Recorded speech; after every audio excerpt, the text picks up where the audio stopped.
La reproduction, ça permet de maintenir l'espèce dans son environnement, dans son milieu. Aujourd'hui, on va voir que les végétaux, comme tous les êtres vivants, vont pouvoir se reproduire pour pouvoir continuer à perpétuer l'espèce, leur espèce. Alors, comment marche la reproduction chez les plantes à fleurs? Il existe plein de types de plantes, toutes ne font pas des fleurs. Nous, on va s'intéresser ici qu'aux plantes à fleurs. Donc on ne parlera pas des fougères ou des mousses qui, elles, ne font pas de fleurs. Prenons maintenant l'exemple de la fleur de cerisier ou de tout un type de fleurs. On va retrouver grosso modo toujours le même type de pièces florales. Alors sur une fleur, on a déjà ce que l'on trouve le plus joli, qui donne des belles couleurs. Ce sont des pièces protectrices. En général, les pièces qui donnent des jolies couleurs, ce sont les pétales. Un pétale, c'est masculin, et donc il y en a plusieurs pour former effectivement la corolle. Et puis, on a aussi en dessous des pétales, souvent de couleur verte, un peu plus charnue, des sépales. Ces pièces-là ne sont purement que protectrices, car ce qui va nous intéresser, c'est l'intérieur de cette fleur. Dans un premier temps, il y a ce qui va libérer les grains de pollen.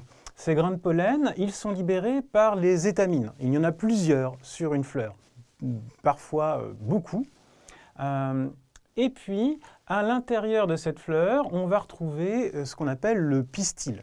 Ce pistil, c'est vraiment le point central de la fleur. À l'intérieur de ce pistil, quasiment collé au réceptacle floral, on va avoir ce qu'on appelle l'ovaire. C'est une partie un peu plus enflée du pistil, et cet ovaire va contenir des ovules. Alors entendons-nous bien, une fleur, c'est un organe reproducteur. C'est donc bien l'organe reproducteur des plantes. On parle bien d'une reproduction sexuée. Alors, la fleur, c'est bien, mais ça ne suffit pas. Pour qu'il y ait reproduction, il faut qu'il y ait un croisement. Qu'est-ce qui doit se croiser? Eh bien, ce qui doit se croiser, c'est des grains de pollen qui doivent arriver sur le pistil. Ça se passe comment?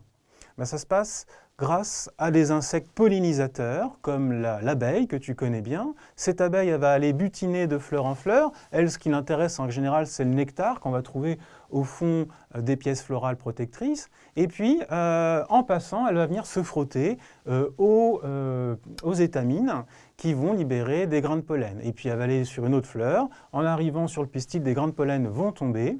Et une fois que des grains de pollen tombent sur le pistil, il y a pollinisation, il y a eu reproduction. Alors, les insectes reproducteurs, tu connais l'abeille, mais d'autres insectes participent à la pollinisation.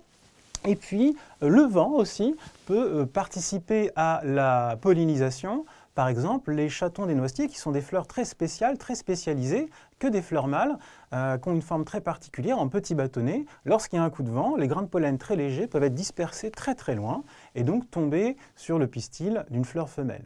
La fleur de lys, par exemple, a la capacité de retenir les grains de pollen puisque son pistil a une substance un petit peu collante qui permet de retenir. D'où viennent les fruits? D'où viennent les graines? La seule pièce qui va nous intéresser, la seule pièce forastre qui va nous intéresser après qu'il y ait eu pollinisation, ce sont les ovules et les ovaires. Ce sont ces parties qui vont se transformer après la pollinisation. Prenons un exemple que tu connais bien, que tu retrouves souvent dans ta cuisine et que tu appelles d'ailleurs un légume. Nous, en SVT, les légumes, ça n'a pas de sens, on parle que de fruits ou de graines. La gousse de haricot. La gousse de haricot, c'est un fruit en science. Et cette gousse de haricot, quand tu l'ouvres, il y a des graines. C'est le grain de haricot. Ce grain de haricot, quand tu le coupes en deux, tu vas retrouver plusieurs structures très importantes. Première structure, en général, c'est une peau, que tu peux d'ailleurs éplucher facilement quand la graine est mouillée. Ce qu'on appelle le tégument. Ça protège l'intégrité de la graine. Ensuite, 90% de la graine, c'est ce qu'on appelle le cotylédon. Ce sont les réserves nutritives. Nous-mêmes, on aime bien ça parce qu'on les cuisine, on les mange, ça nous nourrit.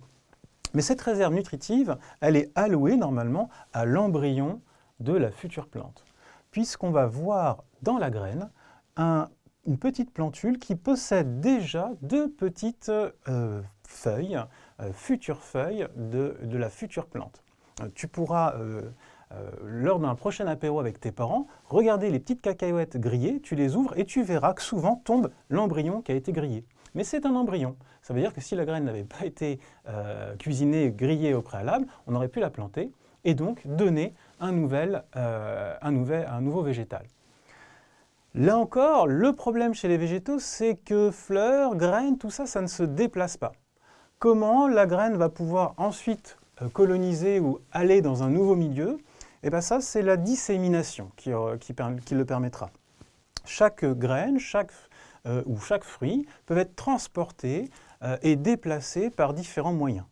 Premier moyen, je suis sûr que tu connais la fleur de pissenlit. Quand tu souffles sur la fleur de pissenlit, toutes les petites aigrettes sont des fruits secs en fait, qui se déplacent au gré du vent et qui donc déposeront les graines et leur embryon qui pourront germer plus tard. Un autre exemple assez particulier, la petite bardane, qui est un fruit sec qui possède des petits crochets et qui adore s'agripper dans les poils des animaux. Et ça permet aussi donc de se déplacer. Un autre exemple aussi, les oiseaux, eux, sont capables de manger des fruits, mais les graines ne sont pas digérées et donc seront rejetées par les fientes et permettra donc de disséminer et de coloniser un nouveau milieu pour la plante. Un dernier exemple encore de dissémination, la noix de coco, qui elle est un fruit qui est comme un flotteur, qui pourra dériver au creux des larges et puis fleurir sur une nouvelle plage. Donc, pour revenir, ce qui est important en conclusion, la fleur c'est l'organe reproducteur, elle permettra avec ses grains de pollen et son pistil la pollinisation. Les pièces qui sont importantes seront l'ovaire qui donnera le fruit et l'ovule qui donnera la graine. Et c'est à l'intérieur de la graine qu'on va retrouver l'embryon.